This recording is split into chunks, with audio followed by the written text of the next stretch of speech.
Η ερώτηση που μου κάνουν πιο συχνά είναι τι οθόνη να αγοράσω. Και είναι απολύτως λογικό. Είμαστε σε αυτό το χώρο από το 2001, μέσα από φωτογραφία, βίντεο, post-production, color management και calibration. Παράλληλα, το όνομα D-Research Lab, που βγαίνει από το Display Research, δεν είναι τυχαίο. Μεγάλο μέρος της δουλειάς μας αφορά την αξιολόγηση οθονών, την κατανόηση της χρωματικής τους συμπεριφοράς και το πώς αυτές επηρεάζουν πραγματικά την εικόνα που βλέπει ο δημιουργός. Τα τελευταία χρόνια αναπτύσσουμε και δική μας εφαρμογή για display evaluation και calibration, με στόχο να μπορούμε να μετράμε, να αναλύουμε και να παρουσιάζουμε με τον πιο ξεκάθαρο τρόπο την απόδοση μιας οθόνης. Εφαρμογή που προορίζεται για reviewers έως γραμμές παραγωγής panel. Οπότε είναι φυσικό πολλοί να περιμένουν μια απλή απάντηση του τύπου «πάρε αυτή την οθόνη». Το πρόβλημα είναι ότι αυτή η απάντηση σπάνια είναι τόσο απλή. Η σωστή οθόνη εξαρτάται από το είδος της δουλειάς που κάνετε, το budget, το αν δουλεύετε κυρίως φωτογραφία, βίντεο, HDR, web περιεχόμενο, εκτυπώσεις, grading ή γενική παραγωγικότητα. Εξαρτάται επίσης από το πόσο σημαντική είναι για εσάς η ακρίβεια χρώματος, η ομοιομορφία, η δυνατότητα calibration, η φωτεινότητα, το contrast, αλλά και πόσο σταθερή είναι η οθόνη στην καθημερινή χρήση. Και η αγορά μιας οθόνης είναι κάτι που απασχολεί συχνά τους δημιουργούς περιεχομένου, φωτογράφους και μοντέρ. Οι επιλογές είναι πλέον πάρα πολλές, ενώ οι εταιρείες παρουσιάζουν κάθε χρόνο δεκάδες νέα μοντέλα, κάνοντας την απόφαση ακόμη πιο περίπλοκη. Οι διαφορετικές τεχνολογίες panel μαζί με εντυπωσιακούς και πολλές φορές μπερδεμένους όρους marketing δημιουργούν σύγχυση και κάνουν την επιλογή της κατάλληλης οθόνης μια αρκετά δύσκολη διαδικασία. Και η απάντηση σε αυτή την ερώτηση δεν είναι εύκολη. Πολλές φορές μάλιστα δεν υπάρχει καν απάντηση σε ερωτήσεις όπως τι οθόνη να αγοράσω για βίντεο έως 1.000 ευρώ. Και θα εξηγήσω γιατί στη συνέχεια. Προς το παρόν όμως, θέλω να ξεκαθαρίσω τον σκοπό αυτού του βίντεο. Αν το παρακολουθείτε περιμένοντας να σας πω ότι η τάδε οθόνη είναι καλύτερη, αυτό δεν θα γίνει. Μία οθόνη μπορεί να είναι η καλύτερη επιλογή μόνο για συγκεκριμένο workflow και συγκεκριμένο budget. Και ακόμη και αν είναι η καλύτερη σήμερα, πιθανότατα δεν θα είναι καλύτερη 3 μήνες μετά όταν κάποιος άλλος δει αυτό το βίντεο. Αυτό που θα κάνω είναι να σας εξηγήσω πώς οι ίδιοι να επιλέξετε οθόνη με βάση τις πραγματικές σας ανάγκες. Θα δούμε πιο αναλυτικά πώς δουλεύει ένας φωτογράφος ή βιντεογράφος, ποια τεχνικά χαρακτηριστικά έχουν σημασία και τι πρέπει να κοιτάξετε ώστε να βρείτε την οθόνη που ταιριάζει καλύτερα στη δική σας χρήση. Το βίντεο έχει αρκετές πληροφορίες, αλλά θα προσπαθήσω να τις παρουσιάσω όσο πιο απλά και κατανοητά γίνεται. Ο στόχος μου είναι μέχρι το τέλος να έχετε τα βασικά κριτήρια και την απαραίτητη γνώση για να επιλέξετε την οθόνη που ταιριάζει πραγματικά στις ανάγκες σας. Τέλος, έχω δημιουργήσει ένα εργαλείο που θα σας βοηθήσει στην επιλογή σας και θα κάνει τη διαδικασία πολύ πιο εύκολη. Οπότε μείνετε μέχρι το τέλος που θα σας το παρουσιάσω. Εδώ να πω ότι τα τεχνικά χαρακτηριστικά και το marketing που κάνουν οι εταιρείες πολλές φορές μπορούν να μας οδηγήσουν σε μια αγορά που τελικά μπορεί να μην είναι αυτό που περιμέναμε. Αν τελικά επιλέξετε οθόνη, προτείνω να αγοράσετε από κατάστημα που δέχεται επιστροφές, ακόμη και αν το κουτί έχει ανοιχτεί, χωρίς πολλές ερωτήσεις, όπως το Amazon. Σε αυτή την περίπτωση, μπορείτε να προχωρήσετε σε επιστροφή, αν δεν σας ικανοποιήσει η επιλογή σας. Τώρα, για να επιλέξουμε την κατάλληλη οθόνη, θα πρέπει πρώτα να σκεφτούμε ποια είναι η κύρια χρήση της. Φωτογραφία, βίντεο ή ίσως και τα δύο. Στην τελευταία περίπτωση θα ακολουθήσετε τον οδηγό για βίντεο, αφού καλύπτει και τις απαιτήσεις για φωτογραφία. Δεν θα αναφερθώ σε οθόνες για gaming και δεν θα αγγίξω συγκεκριμένα τεχνικά χαρακτηριστικά όπως ρυθμό ανανέωσης και input latency, καθώς το βίντεο προορίζεται για creators και αυτά έχουν μικρή σημασία. Και ξεκινάμε με φωτογραφία. Για τη φωτογραφία, το χρωματικό εύρος οθόνης είναι ιδιαίτερα σημαντικό. Ιδανικά, μία οθόνη για επεξεργασία φωτογραφίας πρέπει να καλύπτει μεγάλο ποσοστό των βασικών χρωματικών χώρων, όπως sRGB, DisplayP3 και Adobe RGB. Το sRGB παραμένει σημαντικό για περιεχόμενο που προορίζεται για web, ενώ το Adobe RGB είναι ιδιαίτερα χρήσιμο όταν δουλεύουμε με εκτυπώσεις, καθώς καλύπτει μεγαλύτερο χρωματικό εύρος σε χρώματα που σχετίζονται με εκτυπωτικά workflows. Το DisplayP3 είναι επίσης σημαντικό, ειδικά για υλικό που προορίζεται σε σύγχρονες συσκευές όπως τηλέφωνα και tablets. Όταν κάνουμε επεξεργασία φωτογραφίας, συχνά δουλεύουμε σε μεγαλύτερους χρωματικούς χώρους από αυτούς που μπορεί να αποδώσει πλήρως η οθόνη μας, όπως για παράδειγμα Adobe RGB ή το ProPhoto RGB. Αυτό γίνεται για να διατηρήσουμε όσο το δυνατόν περισσότερη χρωματική πληροφορία κατά την επεξεργασία και να μην περιορίσουμε πρόωρα το αρχείο μας. Αν κάποιος δουλέψει από την αρχή σε sRGB, τότε ουσιαστικά περιορίζει το αρχείο σε έναν μικρό χρωματικό χώρο και μπορεί να χάσει πληροφορία που ίσως θα ήταν χρήσιμη αργότερα. ειδικά αν το αρχείο προορίζεται για εκτύπωση. Αυτή η πληροφορία, αφού απορριφθεί, δεν μπορεί να επανέλθει. Γι' αυτό σε φωτογραφικό workflow είναι συνήθως προτιμότερο η επεξεργασία να γίνεται σε έναν μεγαλύτερο χρωματικό χώρο, όπως Adobe RGB ή ProPhoto RGB, και στο τελικό export να μετατρέπουμε το αρχείο σε sRGB ή όποιον άλλο χρωματικό χώρο απαιτείται για τη συγκεκριμένη χρήση. Το θέμα είναι ότι οι οθόνες έχουν περιορισμούς. Οι περισσότερες πλέον καλύπτουν το 100% σε μικρούς χρωματικούς χώρους και κάποιες έχουν αρχίσει να καλύπτουν και το P3. Καμία όμως συνηθισμένη οθόνη δεν μπορεί να καλύψει πλήρως το ProPhoto RGB. Οπότε στην πράξη δεν ψάχνουμε για μια οθόνη που θα τα δείχνει όλα, ψάχνουμε για μια οθόνη που καλύπτει όσο τον δυνατόν μεγαλύτερο μέρος των χρωματικών χώρων που μας ενδιαφέρουν με σωστή χρωματική συμπεριφορά. Η φωτεινότητα της οθόνης είναι εξίσου σημαντική. Μια υπερβολικά φωτεινή οθόνη μπορεί να μας οδηγήσει σε λάθος επεξεργασία, επειδή η εικόνα φαίνεται πιο φωτεινή και πιο εντυπωσιακή από ό,τι πραγματικά είναι. Αυτό έχει ως αποτέλεσμα να κάνουμε τη φωτογραφία πιο σκοτεινή από ό,τι πρέπει, κάτι που γίνεται ιδιαίτερα εμφανές όταν προορίζεται για εκτύπωση. Για φωτογραφίες που πρόκειται να εκτυπωθούν, η φωτεινότητα που προσωπικά θα χρησιμοποιούσα είναι 100 με 120 CD. Αυτή η περιοχή είναι πιο κοντά στην αντίληψη που έχουμε όταν συγκρίνουμε την εικόνα με ένα εκτυπωμένο αποτέλεσμα υπό ελεγχόμενο φωτισμό. Δεν σημαίνει ότι είναι πάντα η μοναδική σωστή τιμή, γιατί εξαρτάται και από το φωτισμό του χώρου, αλλά είναι ένα καλό σημείο εκκίνησης. Αν οι φωτογραφίες προορίζονται κυρίως για ψηφιακή προβολή και όχι για εκτύπωση, τότε μια φωτεινότητα γύρω στα 160-180 CD είναι συχνά πιο πρακτική για καθημερινή χρήση, ειδικά σε ένα κανονικά φωτισμένο γραφείο. Και αυτό το αυξομειώνεις ανάλογα το χώρο. Σε πιο σκοτεινό χώρο μπορεί να χρειαστεί χαμηλότερη φωτεινότητα, ενώ σε πολύ φωτεινό χώρο ίσως χρειαστεί υψηλότερη. Τα περισσότερα σύγχρονα monitors μπορούν άνετα να καλύψουν αυτές τις τιμές φωτεινότητας. Επομένως, για φωτογραφική επεξεργασία, το ζητούμενο δεν είναι απαραίτητα να έχει οθόνη πολύ υψηλά nits, αλλά να μπορεί να ρυθμιστεί σταθερά και σωστά στη φωτεινότητα που χρειαζόμαστε, με καλή χρωματική ακρίβεια και ομοιομορφία. Το calibration είναι ίσως το σημαντικότερο τεχνικό χαρακτηριστικό που πρέπει να λάβουμε υπόψη όταν επιλέξουμε οθόνη.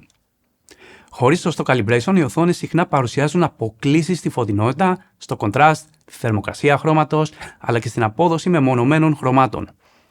Αν η οθόνη δεν είναι σωστά ρυθμισμένη, οποιαδήποτε επεξεργασία φωτογραφίας ή βίντεο γίνεται σε ασταθή βάση. Τα χρώματα που βλέπουμε εμείς στην οθόνη μπορεί να διαφέρουν σημαντικά από αυτά που θα δει κάποιος άλλος σε μια σωστά ρυθμισμένη συσκευή ή σε μια τελική εκτύπωση. Αυτό γίνεται ακόμα πιο σημαντικό όταν εκτυπώνουμε. Αν η οθόνη δεν αποδίδει σωστά τα χρώματα, η εκτύπωση μπορεί να διαφέρει αισθητά από αυτό που βλέπαμε κατά την επεξεργασία. Το αποτέλεσμα είναι χαμένες δοκιμές, πατάλη χαρτιού και μελανιών, αλλά και δυσκολία στο να πετύχουμε σταθερό και προβλέψιμο αποτέλεσμα. Για να γίνει calibration σε μια οθόνη, χρειάζεται ένα όργανο μέτρησης, που ονομάζεται colorimeter. Το colorimeter μετρά την πραγματική απόδοση της οθόνης και με τη βοήθεια κατάλληλου λογισμικού μας επιτρέπει να τη ρυθμίσουμε ώστε να πλησιάζει συγκεκριμένα πρότυπα, όπως για παράδειγμα sRGB, Rec 709, P3 κλπ, ανάλογα με τη χρήση. Υπάρχουν οθόνες που διαθέτουν ενσωματωμένο colorimeter και μπορούν να αυτοματοποιήσουν σε μεγάλο βαθμό τη διαδικασία του calibration. Σε άλλες περιπτώσεις θα πρέπει να προμηθευτούμε ξεχωριστό colorimeter και να κάνουμε τη διαδικασία χειροκίνητα. Εναλλακτικά, μπορούμε να κάνουμε calibration μέσω εξωτερικής υπηρεσίας, ειδικά αν θέλουμε μεγαλύτερη ακρίβεια ή δεν έχουμε την εμπειρία και τον εξοπλισμό για να το κάνουμε σωστά. Υπάρχουν δύο βασικοί τύποι calibration: το software calibration και το hardware calibration. Το software calibration μπορεί να γίνει σχεδόν σε οποιαδήποτε οθόνη με τη χρήση εξωτερικού colorimeter και ειδικού software. Στο τέλος της διαδικασίας δημιουργείται ένα ICC profile, το οποίο χρησιμοποιείται από το CMS, δηλαδή το Color Management System του λειτουργικού συστήματος, ώστε η εικόνα που βλέπουμε να διορθώνεται χρωματικά και να αποδίδεται όσο το δυνατόν πιο σωστά.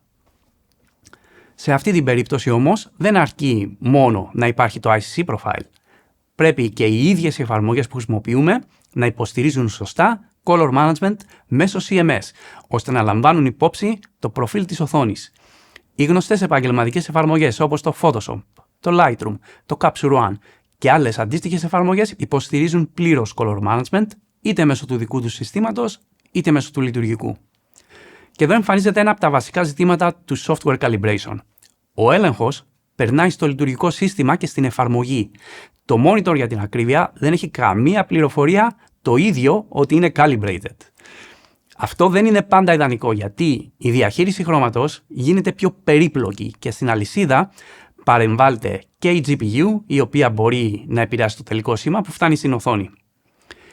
Και ευτυχώς που έχουμε και το hardware calibration. Στο hardware calibration, αντίθετα, οι διορθώσεις δεν εφαρμόζονται κυρίως μέσω ενός ICC profile στο λειτουργικό σύστημα. Το αποτέλεσμα του calibration αποθηκεύεται εσωτερικά στην ίδια την οθόνη, συνήθως μέσω 3D LUT. Αυτό σημαίνει ότι η οθόνη διορθώνει την εικόνα σε επίπεδο hardware πριν αυτή φτάσει τελικά στο πάνελ. Το πλεονέκτημα είναι ότι η οθόνη μπορεί να αποδίδει σωστά ανεξάρτητα από το αν η εφαρμογή μπορεί να χρησιμοποιήσει το ICC profile του λειτουργικού. Γενικά, το hardware calibration θεωρείται ανώτερη λύση γιατί είναι πιο σταθερό, πιο προβλέψιμο και πιο κατάλληλο για επαγγελματικά workflow. Παρ' όλα αυτά, δεν είναι απαραίτητο για όλους τους χρήστες φωτογραφίας. Ειδικά αν η επεξεργασία γίνεται αποκλειστικά μέσα σε εφαρμογές που υποστηρίζουν σωστά color management. Το hardware calibration το βρίσκουμε κυρίως σε ακριβότερες οθόνες, ειδικά σε μοντέλα που απευθύνονται σε επαγγελματίες φωτογράφους, colorists και δημιουργούς περιεχομένου. Αν επιλέξετε οθόνη με hardware calibration, η ίδια οθόνη μπορεί να χρησιμοποιηθεί πιο αξιόπιστα τόσο για φωτογραφία όσο και για βίντεο, καθώς η χρωματική διόρθωση γίνεται εσωτερικά και δεν εξαρτάται αποκλειστικά από το λειτουργικό σύστημα ή την εκάστοτε εφαρμογή. Αντίθετα, οι εφαρμογές που βασίζονται μόνο σε software calibration είναι πιο κατάλληλες για φωτογραφική επεξεργασία και γενικό color managed περιβάλλον. Μπορούν να δώσουν πολύ καλό αποτέλεσμα στη φωτογραφία, αρκεί να χρησιμοποιούνται σωστά με εφαρμογές που υποστηρίζουν color management. Για βίντεο όμως, όπου πολλές εφαρμογές και εξωτερικές συσκευές προβολής δεν βασίζονται στο ICC profile του λειτουργικού, το hardware calibration είναι σαφώς προτιμότερη και πιο ασφαλής επιλογή. Όσο αφορά τις τεχνολογίες panel, υπάρχουν διάφορες τεχνολογίες panel και φωτισμού που μπορεί να χρησιμοποιήσει μια οθόνη, όπως IPS, VA, TN, OLED, WOLED, QD-OLED, καθώς και LCD οθόνες με mini LED, backlight ή quantum dot layer. Δεν είναι όλες οι τεχνολογίες κατάλληλες για τις ίδιες χρήσεις. Γι' αυτό η επιλογή του πάνελ είναι σημαντική όταν μας ενδιαφέρει η σωστή εικόνα. Για εργασίες που η χρωματική ακρίβεια έχει σημασία, συνήθως αποφεύγουμε τα TN και VA panels. Τα TN panels έχουν περιορισμένες γωνίες θέασης και χαμηλότερη χρωματική απόδοση, ενώ τα VA panels, παρότι που έχουν καλύτερο contrast, μπορούν να παρουσιάζουν μεταβολές στο γκάμα και στο χρώμα ανάλογα με την γωνία θέασης. Αυτό θα κάνει λιγότερο αξιόπιστα για φωτογραφία, video editing και γενικά color critical εργασία. Τα IPS panels παραμένουν η πιο σταθερή και ασφαλής επιλογή για τις περισσότερες επαγγελματικές οθόνες. Προσφέρουν καλές γωνίες θέασης, προβλέψιμη χρωματική συμπεριφορά και γενικά είναι πιο εύκολο να τις ελέγξεις. Για φωτογράφους και δημιουργούς που δουλεύουν κυρίως σε SDR περιβάλλον, μια καλή IPS οθόνη με σωστό calibration είναι συχνά η πιο αξιόπιστη λύση. Δεν είναι τυχαίο που η ISO, για παράδειγμα, χρησιμοποιεί IPS panels. Οι mini LED οθόνες είναι στην ουσία LCD οθόνες με πιο εξελιγμένο backlight, το οποίο χωρίζεται σε πολλές ζώνες local dimming. Είναι ιδιαίτερα χρήσιμες όταν θέλουμε υψηλή φωτεινότητα, περισσότερα nits και καλύτερη απόδοση σε HDR workflows. Ωστόσο, δεν είναι όλες οι mini LED οθόνες ίδιες. Πρέπει να προσέξουμε την ποιότητα του local dimming αλγόριθμου, τον αριθμό των ζωνών φωτισμού, το blooming και τη συνολική ακρίβεια της εικόνας. Οι οθόνες που έχουν τα MacBook Pros αλλά και το νέο Studio Display XDR είναι mini LED, ενώ αρχίζουν και εμφανίζονται στην αγορά όλο και περισσότερες οθόνες από άλλες εταιρείες. Αν σκοπεύετε να χρησιμοποιήσετε τηλεόραση αντί για οθόνη, οι LG για παράδειγμα χρησιμοποιούν WOLED panels και σε ορισμένες περιπτώσεις μπορεί να παρατηρηθεί μειωμένος κορεσμός στα πολύ φωτεινά χρώματα. Αυτό συμβαίνει επειδή η τεχνολογία χρησιμοποιεί λευκόσα pixel για να αυξήσει τη φωτεινότητα, κάτι που μπορεί να κάνει τα highlights λιγότερο κορεσμένα σε σχέση με άλλες τεχνολογίες όπως QD-OLED ή πολύ καλές mini LED LCD οθόνες. Και οι OLED μπορεί να είναι ελκυστικές, αλλά θα συνιστούσα πολύ προσοχή αν επιλέξετε OLED για παραγωγικότητα. Κυρίως λόγω του κινδύνου burn-in που υπάρχει ιδιαίτερα σε τέτοιου είδους χρήση. Τα interfaces των εφαρμογών είναι συνήθως στατικά, με σταθερά μενού, panels, timelines και toolbars που μένουν στην ίδια θέση για πολλές ώρες. Αν δουλεύετε καθημερινά για μεγάλα χρονικά διαστήματα, αυτό μπορεί να αυξήσει τον κίνδυνο μόνιμης αποτύπωσης στοιχείων στην οθόνη. Αυτό δεν σημαίνει ότι οι OLED είναι ακατάλληλες για κάθε χρήση. Έχουν σημαντικά πλεονεκτήματα, όπως εξαιρετικό contrast και πολύ καλό μαύρο. Αλλά για καθαρά παραγωγικό περιβάλλον, ειδικά με πολλές ώρες σε εφαρμογές όπως Photoshop, Lightroom, Premiere, Resolve ή browsers με στατικά στοιχεία, Χρειάζεται επιφύλαξη και σωστή εκτίμηση του ρίσκου. Πολλές σύγχρονες OLED οθόνες διαθέτουν πλέον μηχανισμούς προστασίας από το burn-in, οι οποίοι ενεργοποιούνται αυτόματα, όπως pixel shifting και dimming. Παρόλα αυτά, εξακολουθώ να συνιστώ προσοχή, ειδικά αν η χρήση σας περιλαμβάνει πολλές ώρες καθημερινής εργασίας με στατικά interfaces. Αυτοί οι μηχανισμοί μειώνουν τον κίνδυνο, αλλά δεν τον εξαφανίζουν τελείως. Τώρα, τα quantum dots χρησιμοποιούνται για να βελτιώσουν το χρωματικό εύρος, τη φωτεινότητα ή το κοντράστ της οθόνης. Δεν αποτελούν ξεχωριστό τύπο panel, αλλά επιπλέον τεχνολογία που μπορεί να υπάρχει είτε σε LCD είτε σε OLED οθόνες. Σε γενικές γραμμές βοηθούν την οθόνη να αποδώσει πιο κορεσμένα χρώματα, ειδικά σε μεγάλους χρωματικούς χώρους όπως P3 ή Rec 2020. Αν είστε φωτογράφος, προσωπικά θα πήγαινα για μια καλή IPS ή Mini LED LCD οθόνη, που είναι συνήθως η πιο αξιόπιστη επιλογή, ειδικά αν υποστηρίζει σωστό calibration και έχει καλή ομοιομορφία. Για βίντεο και HDR workflows, Mini LED και OLED μπορούν να δουλέψουν πολύ καλά, αρκεί η οθόνη να έχει σωστή χρωματική συμπεριφορά, επαρκή φωτεινότητα και αξιόπιστο έλεγχο του contrast. Θέλει επίσης προσοχή το bit depth που υποστηρίζει πραγματικά το panel, ιδανικά για σοβαρή δουλειά. Σε βίντεο και color grading θέλουμε οθόνη με πραγματικό 10-bit panel, ώστε να έχουμε όσο το δυνατόν πιο ομαλή αναπαραγωγή των τόνων και να μειώσουμε τον κίνδυνο banding στα gradients, ειδικά σε ουρανούς ή άλλες χρωματικές μεταβάσεις. Αυτό γίνεται ακόμη πιο σημαντικό μετά το calibration. Όταν κάνουμε διορθώσεις στη χρωματική απόκριση της οθόνης, ειδικά μέσω software calibration, η LUT μπορεί να επηρεαστεί η τονική ομαλότητα και να δούμε banding στα gradients ή posterization. Και εδώ χρειάζεται μεγάλη προσοχή, γιατί πολλοί κατασκευαστές διαφημίζουν τις οθόνες τους ως 10-bit, αλλά στην πράξη δεν είναι πάντα πραγματικά 10-bit panels. Πολύ συχνά είναι 8-bit και FRC, δηλαδή 8-bit panels που χρησιμοποιούν frame rate control για να προσομοιώσουν ενδιάμεσες αποχρώσεις. Αυτό δεν σημαίνει απαραίτητα ότι είναι κακές οθόνες. Πολλές 8-bit και FRC οθόνες μπορούν να έχουν αρκετά καλή απόδοση. Όμως δεν είναι το ίδιο με ένα native 10-bit panel, ειδικά όταν μιλάμε για χρωματικά κρίσιμη εργασία. Άρα, όταν κοιτάτε τα χαρακτηριστικά μιας οθόνης, μην μείνετε μόνο στο ότι υποστηρίζει ένα δις χρώματα ή 10-bit support. Προσπαθήστε να δείτε αν το panel είναι πραγματικά 10-bit ή 8-bit και FRC. Η συνδεσιμότητα μιας οθόνης είναι ένα σημαντικό χαρακτηριστικό και εξαρτάται κυρίως από τον υπολογιστή ή τις συσκευές που θέλουμε να συνδέσουμε. Υπάρχουν οθόνες που συνδέονται αποκλειστικά μέσω Thunderbolt, όπως οθόνες της Apple, ενώ άλλες προσφέρουν μεγαλύτερη ευελιξία με συνδυασμό από Thunderbolt, USB-C, HDMI και DisplayPort. Πριν την αγορά είναι σημαντικό να ελέγξουμε ποιες εξόδους διαθέτει ο υπολογιστής μας και ποιες εισόδους υποστηρίζει η οθόνη. Σε φορητούς υπολογιστές ιδιαίτερα χρήσιμη είναι η σύνδεση μέσω USB-C ή Thunderbolt, γιατί σε πολλές περιπτώσεις μπορεί να μεταφέρει την εικόνα, δεδομένα και ρεύμα μέσα από ένα καλώδιο. Έτσι η οθόνη μπορεί να λειτουργήσει και ως docking station, επιτρέποντας σε σύνδεση περιφερειακών όπως πληκτρολόγιο, ποντίκι, δίσκους ή κάρτες μνήμης, ενώ ταυτόχρονα φορτίζει και το φορητό υπολογιστή.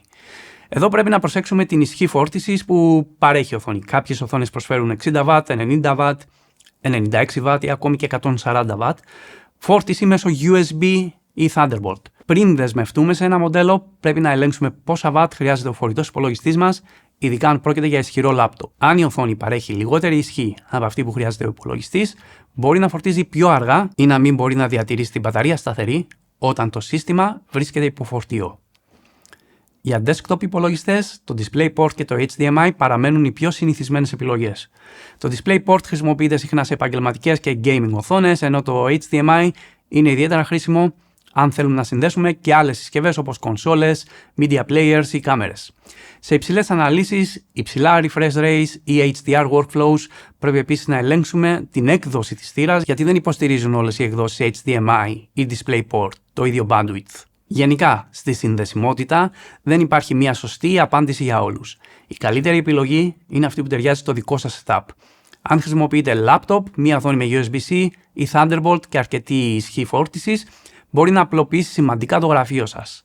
Αν χρησιμοποιείτε desktop ή πολλαπλές συσκευές, τότε είναι προτιμότερο να επιλέξετε οθόνη με περισσότερες εισόδους όπως DisplayPort και HDMI, ώστε να έχετε μεγαλύτερη ευελιξία. Για φωτογραφία δεν έχει τόσο σημασία το πώς θα συνδεθεί η οθόνη, απλά επιλέξτε τον τύπο σύνδεσης που σας βολεύει.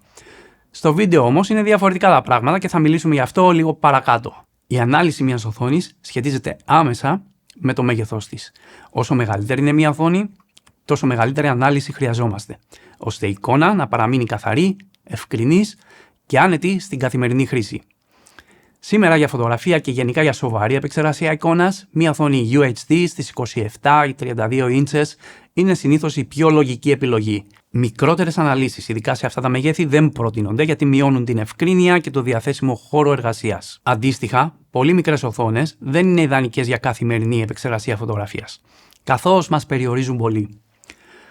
Αν σκοπεύετε να χρησιμοποιήσετε 2 οθόνες ή 32 inches, μπορεί να αποδεχτούν αρκετά μεγάλες για ένα τυπικό γραφείο. Σε αυτή την περίπτωση, 2 οθόνες 27 inch είναι ίσως η πιο πρακτική επιλογή, καθώς προσφέρουν αρκετό χώρο εργασίας χωρίς να απαιτούν τόσο μεγάλη απόσταση θέασης ή μεγάλο γραφείο. Για βίντεο, οι 27 και 32 inches παραμένουν επίσης πολύ καλές επιλογές. Εκεί όμως πρέπει να λάβουμε υπόψη και το format στο οποίο δουλεύουμε. Ιδανικά, η οθόνη πρέπει να έχει native ανάλυση που ταιριάζει με το format που παράγουμε, ώστε η εικόνα να προβάλλεται χωρίς περιττό scaling.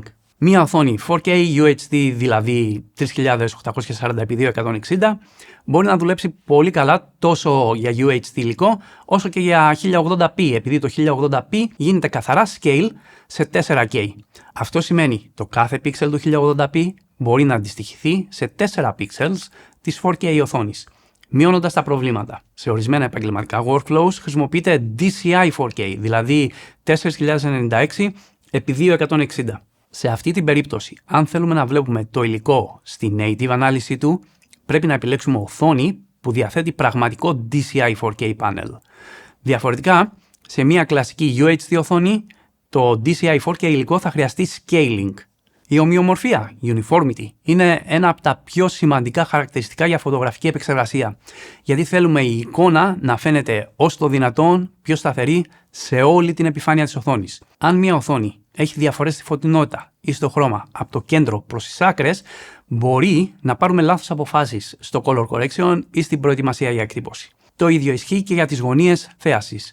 Αν η εικόνα αλλάζει έντονα όταν μετακινούμε λίγο το κεφάλι μας, τότε η αντίληψη του contrast, του saturation και της φωτεινότητας δεν είναι σταθερή. Γι' αυτό για φωτογράφους δεν έχει σημασία μόνο η κάλυψη ενός μεγάλου χρωματικού χώρου, αλλά και το πόσο ομοιόμορφα και σταθερά αποδίδει η οθόνη την εικόνα στην καθημερινή χρήση. Επίσης, πολλές οθόνες χρειάζονται χρόνο για warm-up πριν τις εμπιστευτούμε για σοβαρή χρωματική επεξεργασία. Μπορεί η εικόνα να εμφανίζεται αμέσως μόλις ανοίξει η οθόνη, αλλά αυτό δεν σημαίνει απαραίτητα ότι η φωτεινότητα, το white point και η χρωματική της συμπεριφορά έχουν σταθεροποιηθεί. Σε αρκετές περιπτώσεις αυτό μπορεί να πάρει έως και 30 λεπτά, ειδικά αν θέλουμε να κάνουμε διόρθωση χρώματος ή προετοιμασία για εκτύπωση. Κάποιες επαγγελματικές οθόνες, όπως αρκετά μοντέλα της ISO ColorEdge, διαφημίζουν πολύ μικρότερο χρόνο σταθεροποίησης. Για παράδειγμα, η ISO αναφέρει ότι το CG2400S χρειάζεται περίπου 3 λεπτά για να σταθεροποιηθεί η φωτεινότητα, χρωματικότητα και τονική απόκριση, σε αντίθεση με τα 30 λεπτά ή περισσότερο που μπορεί να χρειάζεται μια τυπική οθόνη. Αυτό είναι πιο σημαντικό σε επαγγελματικό περιβάλλον, γιατί μειώνει το χρόνο αναμονής και κάνει την οθόνη πιο προβλέψιμη από την αρχή της εργασίας. Παρ' όλα αυτά, στην πράξη καλό είναι να γνωρίζουμε τη συμπεριφορά της δικής μας οθόνης. Αν δουλεύουμε χρωματικά κρίσιμα projects, δεν βασιζόμαστε μόνο στο ότι η οθόνη άνοιξε και δείχνει εικόνα. Της δίνουμε χρόνο να σταθεροποιηθεί, ειδικά πριν από calibration, soft proofing ή αν σκοπεύουμε να κάνουμε σοβαρή δουλειά με το χρώμα. Και νομίζω ίσως αρχίσετε να κατανοείτε γιατί η απάντηση όταν με ρωτάνε τι monitor να αγοράσω δεν είναι τόσο απλή.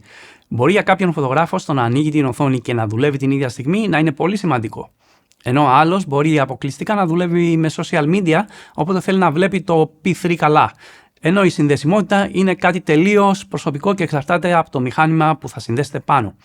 Όπως και το workflow. Παράδειγμα, αν κάποιος έχει laptop που χρησιμοποιεί σε εξωτερική φωτογράφηση και μετά με ένα καλώδιο θέλει να το συνδέσει στην οθόνη του στο γραφείο. Για να συνοψίσω τι θα επέλεγα προσωπικά ως φωτογράφος, θα ήταν μία οθόνη με καλό IPS ή mini LED panel, με καλό χρωματικό χώρο για να δουλεύω, καλό uniformity και θα υπολόγιζα στο κόστος 200 ή 300 ευρώ επιπλέον για ένα colorimeter και software για να την καλυμπράρω, αν δεν έχει ενσωματωμένο.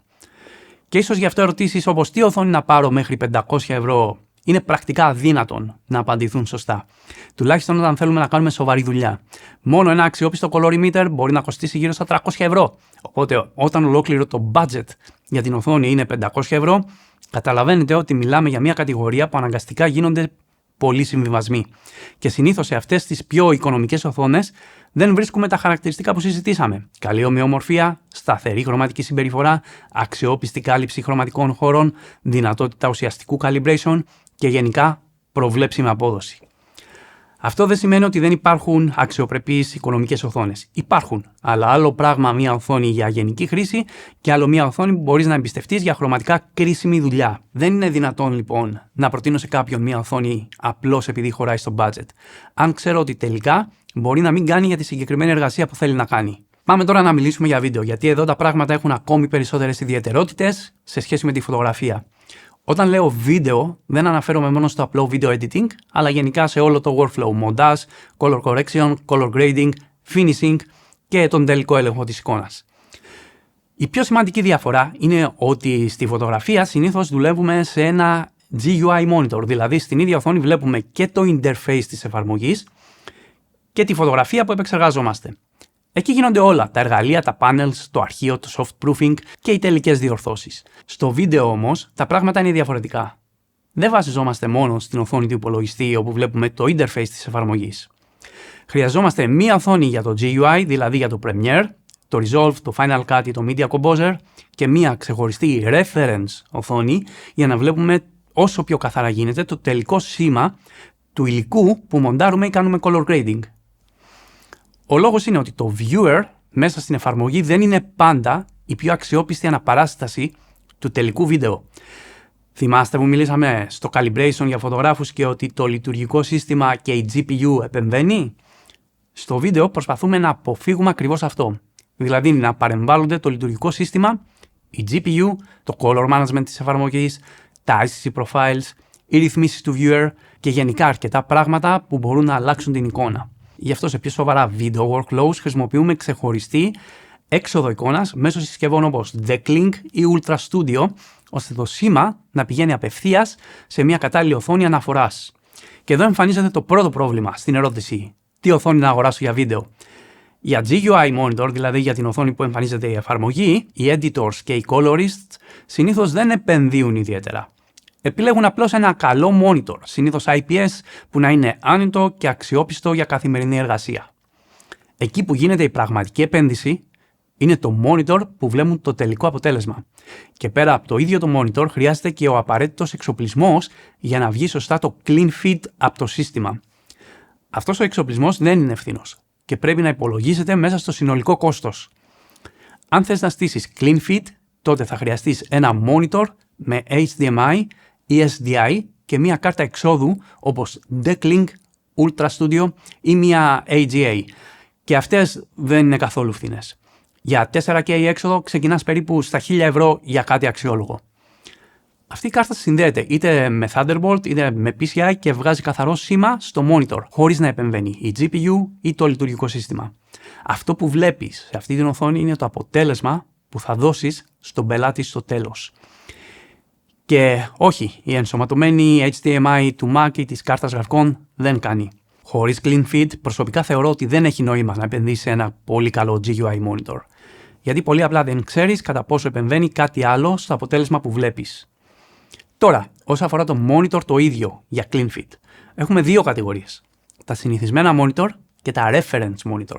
Με τον όρο reference monitor συνήθως λέμε οθόνες που έχουν δημιουργηθεί για αυτό το σκοπό. Να προβάλλουν εικόνα χωρίς αλλοιώσεις, χωρίς να κάνουν καμία επεξεργασία. Είναι χρωματικά πολύ ακριβείς, βάσει συγκεκριμένων standards, ενώ πέρα από SDR μπορεί να είναι και ιδανικές για να κάνεις color grade σε HDR ή να είναι πιστοποιημένες για Dolby Vision. Χρησιμοποιούνται σε επαγγελματικά στούντιο για μεγάλες παραγωγές και συνήθως κοστίζουν δεκάδες χιλιάδες ευρώ. Η άλλη κατηγορία είναι οι οθόνες για κοινούς θνητούς που μπορεί ακόμη να πληρούν σε κάποιο ποσοστό τα κριτήρια και να χρησιμοποιηθούν ως reference. Σε αυτές παίζουν ρόλο αρκετά πράγματα, όπως η ομοιομορφία της οθόνης, ενώ για τύπο panel θα επέλεγα επίσης IPS ή Mini LED. Όσο αφορά τα OLED, υπάρχουν καλά OLED monitors πλέον που είναι σταθερά χρωματικά και μπορούν να χρησιμοποιηθούν ως reference και κάποιες από τις διαθέσιμες επιλογές είναι από την Asus και την Flanders Scientific. Πολλοί colorists και editors χρησιμοποιούν τηλεοράσεις LG, τη σειρά C ή G, για να μειώσουν το κόστος. τις οποίες καλυμπράρουν, αλλά θέλει πολύ προσοχή καθώς πρέπει να απενεργοποιηθεί το processing pipeline της τηλεόρασης, να καλυμπραριστεί σωστά, αλλά και πάλι θα έχει αυξομειώσει τη φωτεινότητα βάσει θερμοκρασίας, όπως και τα WOLED panels που έχουν υποφέρουν από saturation starvation, δηλαδή έχουν μειωμένο κορισμό σε υψηλά nits. Μία οθόνη που θα χρησιμοποιηθεί για reference monitor, καλό είναι να διαθέτει SDI πέρα από HDMI και μέσω αυτού να στείλουμε το clean feed από τον υπολογιστή. Επίσης, η φωτεινότητα της οθόνης παίζει πολύ σημαντικό ρόλο. Αν δουλεύουμε αποκλειστικά σε SDR, το τυπικό σημείο αναφοράς είναι τα 100 nits, τιμή που πρακτικά όλες οι σύγχρονες οθόνες μπορούν να αποδώσουν.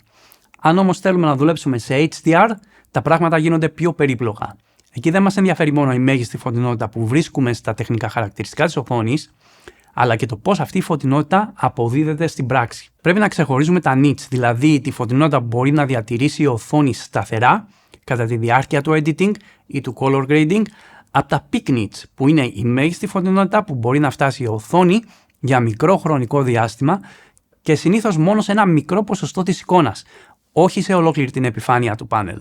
Αυτό είναι κρίσιμο γιατί μία οθόνη μπορεί να διαφημίζει πολύ ψηλά peak nits, αλλά στην πράξη να μην μπορεί να διατηρήσει αντίστοιχη φωτεινότητα σε πραγματικό HDR workflow.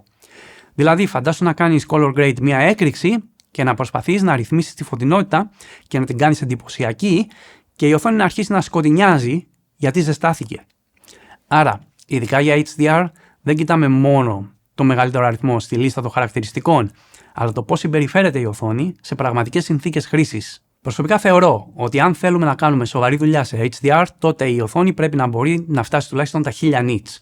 Οθόνες που διαφημίζονται ως HDR 400 ή κάτι αντίστοιχο μπορούν να δεχτούν HDR σήμα ή να ενεργοποιήσουν ένα HDR mode, αλλά αυτό δεν σημαίνει ότι είναι κατάλληλες για ουσιαστική εργασία πάνω σε HDR περιεχόμενο.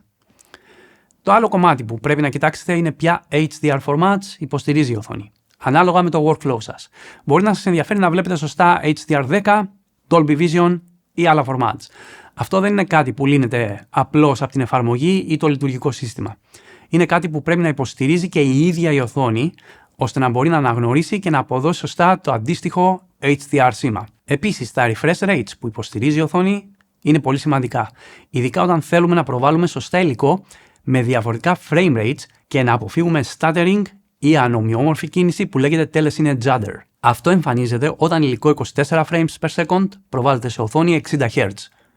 Επειδή τα 24 καρέ δεν μοιράζονται ομοιόμορφα στα 60 refreshes που κάνει η οθόνη, κάποια καρέ εμφανίζονται για περισσότερο χρόνο και κάποια για λιγότερο. Αυτό δημιουργεί μια ανομοιόμορφη κίνηση, ειδικά σε αργά camera pans.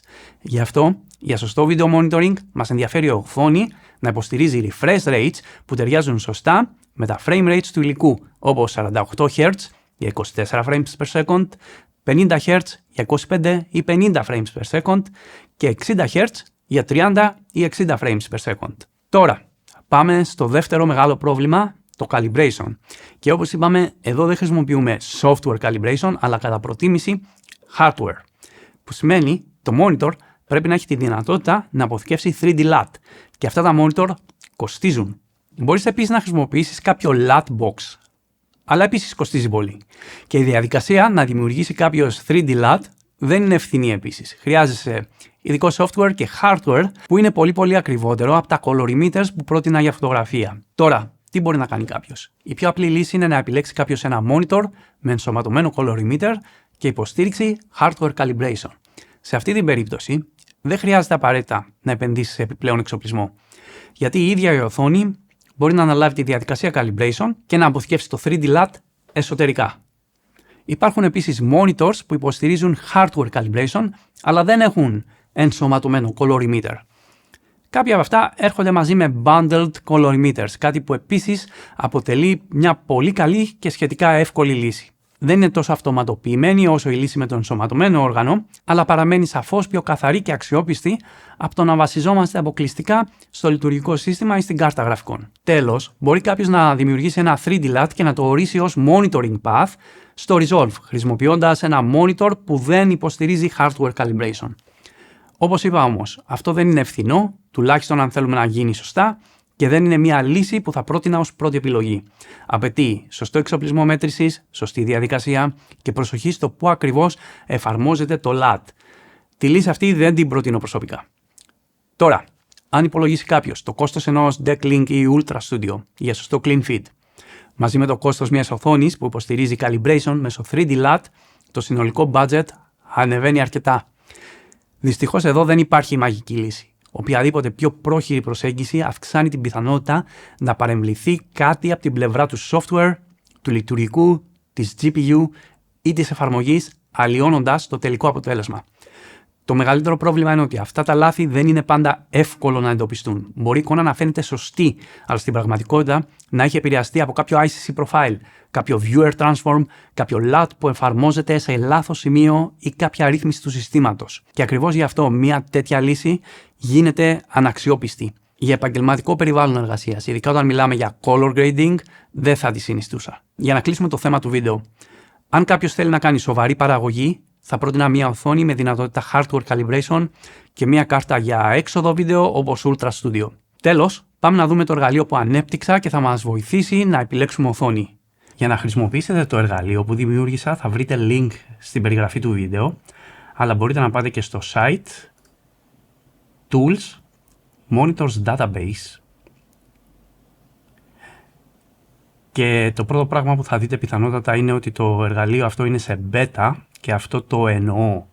Πολλά από τα δεδομένα δεν είναι ακριβή, δεν έχουμε κάνει έλεγχο ακόμη όλα τα monitors ένα προς ένα και αυτό θα γίνει τις επόμενες ημέρες. Για την ώρα μπορείτε να το χρησιμοποιήσετε, αλλά καλό είναι για κάθε monitor που βρίσκετε και θέλετε να αξιολογήσετε πιο σοβαρά για αγορά, να κάνετε ένα δεύτερο check μόνοι σας για να πιστοποιήσετε ότι όλα αυτά που λέει το συγκεκριμένο εργαλείο είναι ακριβή. Αν θέλετε να μάθετε πότε το εργαλείο δεν θα είναι σε beta πλέον, μπορείτε να πάτε στο homepage και να γραφτείτε στο newsletter και θα στάλει μια ειδοποίηση όταν το εργαλείο είναι έτοιμο για πιο σοβαρή χρήση. Για την ώρα όμως μπορείτε να το χρησιμοποιήσετε γιατί είναι πολύ καλό στο να σας βοηθήσει να ανακαλύψετε monitors τα οποία μπορεί να πληρούν τις προδιαγραφές που ενδιαφέρεστε.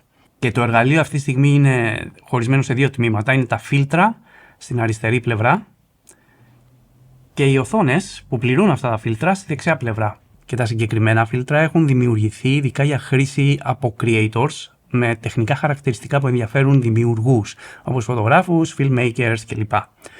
Και είναι πάρα πολύ χρήσιμα για να εντοπίσετε monitors που με χειροκίνητο τρόπο είναι πολύ πιο δύσκολο να εντοπίσεις. Οπότε αυτό που θα κάνω είναι να σας δείξω πώς χρησιμοποιώ το εργαλείο και θα ξεκινήσω με το search που μπορείτε απλά να ψάξετε για ένα συγκεκριμένο monitor ή την τιμή. Η τιμή ίσως είναι ένα από τα σημαντικότερα φίλτρα γιατί πολλοί με ρωτάνε μπορώ να βρω ένα monitor για φωτογραφία έως 1.000 ευρώ. Οπότε εδώ πολύ απλά μπορείτε να βάλετε το φίλτρο έως 1.000 ευρώ και θα φιλτράρει όλα τα monitors που είναι μέχρι αυτή την τιμή.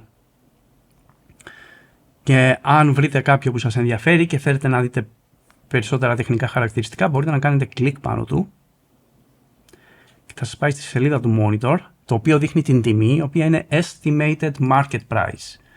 Είναι εκτίμηση, έτσι, δηλαδή μπορεί να το βρείτε πιο φθηνά, μπορείτε να το βρείτε πιο ακριβά. Εμείς τα δεδομένα παίρνουμε κυρίως από retail price, οπότε συνήθως τα βρίσκεις πιο φθηνά. Αλλά μπορεί και κάποιες τιμές να μην είναι ακόμη 100% σωστές. Αυτό θα το κάνουμε σταδιακά, φιλτράροντας ένα monitor και ελέγχοντας τις τιμές της αγοράς. Αλλά ποτέ δεν θα δείτε εδώ πέρα έτσι κι αλλιώς την φθηνότερη τιμή της αγοράς. Θα δείτε ένα estimated market price. Τώρα τα τεχνικά χαρακτηριστικά από κάτω είναι όλο το zoom. Δηλαδή μπορείτε να δείτε απευθείας πόσα nits βγάζει, peak nits, αν υποστηρίζει calibration, αν έχει color emitter, αν βγάζει SDI, HDMI κλπ. Γιατί το monitor είναι ιδανικό, το συγκεκριμένο ας πούμε είναι για φωτογραφία περισσότερο.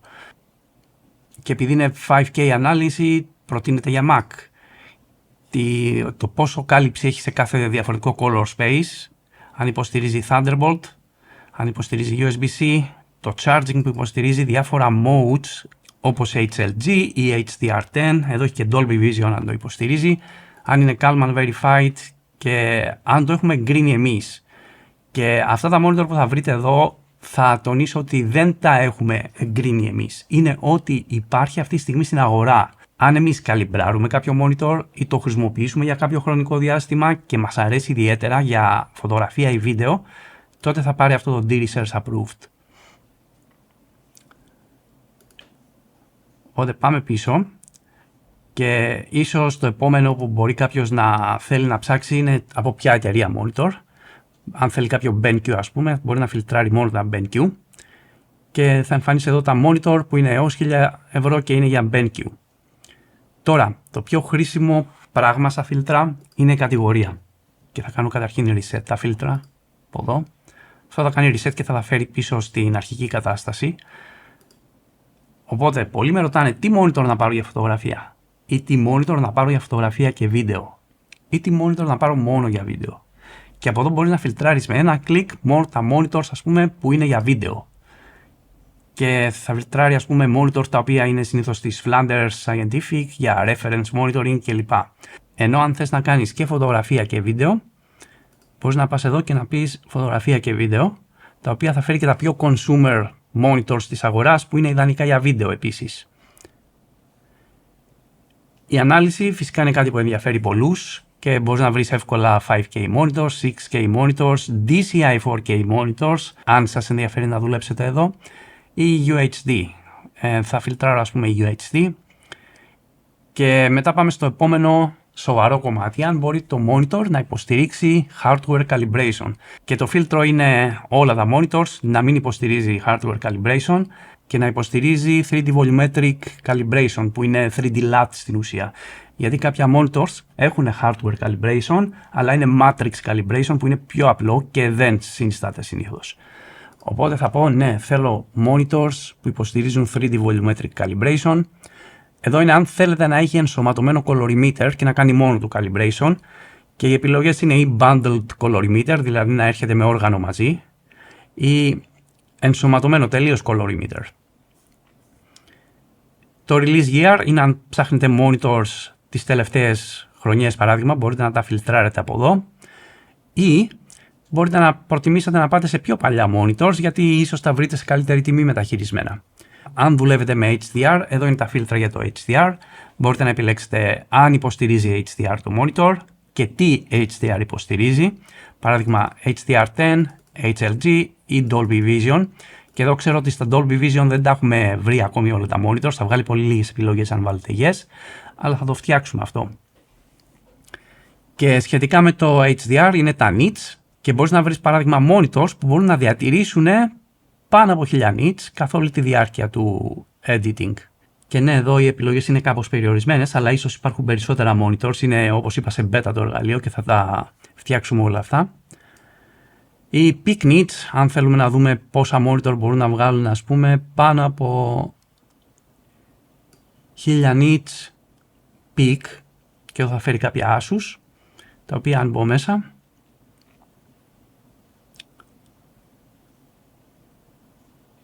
θα δούμε ότι έχει peak nits 1400 nits. Μετά έχουμε την κάλυψη του Adobe RGB. Μπορούμε να βρούμε παράδειγμα monitors που θέλουμε να καλύπτουν το 100% του P3. Και θα σου βρει τα monitors που υποστηρίζουν τουλάχιστον στα τεχνικά χαρακτηριστικά ότι καλύπτουν όλο το P3. Και να επιλέξετε έτσι κάποιο monitor με αυτό το κριτήριο. Και τα τελευταία φίλτρα είναι αν είναι Kalman Ready, Kalman Verified ή Kalman Powered, που είναι κάποιες πιστοποίησεις που δίνει Portrait Display για συγκεκριμένα monitors. Παράδειγμα, Kalman Verified σημαίνει ότι το monitor έρχεται καλυμπραρισμένο από το εργοστάσιο, συνήθως κάτω από 2 Δελτα E. Και αυτό ίσως το εργαλείο μπορέσει να καλύψει πολλές από τις ερωτήσεις που μου κάνετε και να σας βοηθήσει να βρείτε monitor με τα δικά σας κριτήρια. Παράδειγμα, πώς θα το χρησιμοποιούσα εγώ είναι θέλω ένα monitor έως, ας πούμε, 1500 ευρώ. Δεν με ενδιαφέρει η μάρκα, αλλά με ενδιαφέρει να κάνω φωτογραφία και βίντεο. Θέλω να είναι 4K. Θέλω να υποστηρίζει hardware calibration. Και βλέπουμε ήδη πόσο περιορίζονται οι επιλογές με αυτό το price range. Αλλά υπάρχουν κάποιες αξιόλογες επιλογές εδώ πέρα. Μπορώ να πάω παράδειγμα να δω το PA32 UCRK και να δω τα τεχνικά χαρακτηριστικά του. Παράδειγμα είναι 10-bit καθαρό panel, ότι βγάζει 600 nits καθ' όλη τη διάρκεια του color grading και μπορεί να τα διατηρήσει, αλλά φτάνει peak μέχρι 1000. Που μπορείς να κάνεις HDR grading, υποστηρίζει 3D volumetric calibration, έρχεται calibrated κλπ. όπως και μπορείτε να δείτε αν υποστηρίζει Thunderbolt, αν παράδειγμα θέλετε να συνδέετε ένα MacBook Pro εκεί πέρα, τα gamut coverages, αν είναι Calman ready κλπ. Και βλέπουμε ότι έρχεται εδώ με color emitter μαζί. Και αυτό είναι το εργαλείο. Νομίζω ότι θα σας βοηθήσει πολύ να βρείτε monitors με τα δικά σας κριτήρια.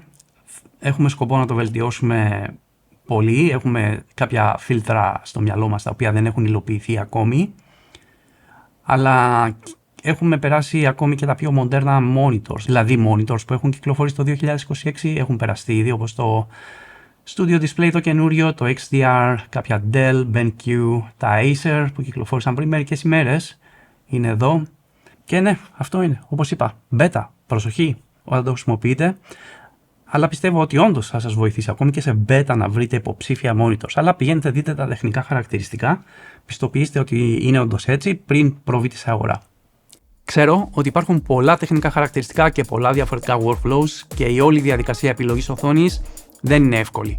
Αλλά ελπίζω το βίντεο να βοήθησε κάπως. Αν παρόλα αυτά χρειάζεται βοήθεια στην επιλογή εξοπλισμού ή στο στήσιμο ενός σωστού workflow, προσφέρουμε υπηρεσίες συμβουλευτικής υποστήριξης και calibration μέσα από το website μας. Μπορούμε να σας βοηθήσουμε να αξιολογήσετε τις πραγματικές σας ανάγκες, να επιλέξετε τον κατάλληλο εξοπλισμό για το budget και τη χρήση σας και να στήσετε ένα πιο αξιόπιστο workflow για βίντεο, φωτογραφία ή color grading. Στόχος δεν είναι απλώς να αγοράσετε μια καλή οθόνη, αλλά να δημιουργήσετε ένα workflow που βγάζει νόημα για τη δική σας δουλειά και μειώνει όσο γίνεται τα σημεία που μπορεί να αλλοιωθεί η εικόνα. Αυτά για το σημερινό βίντεο.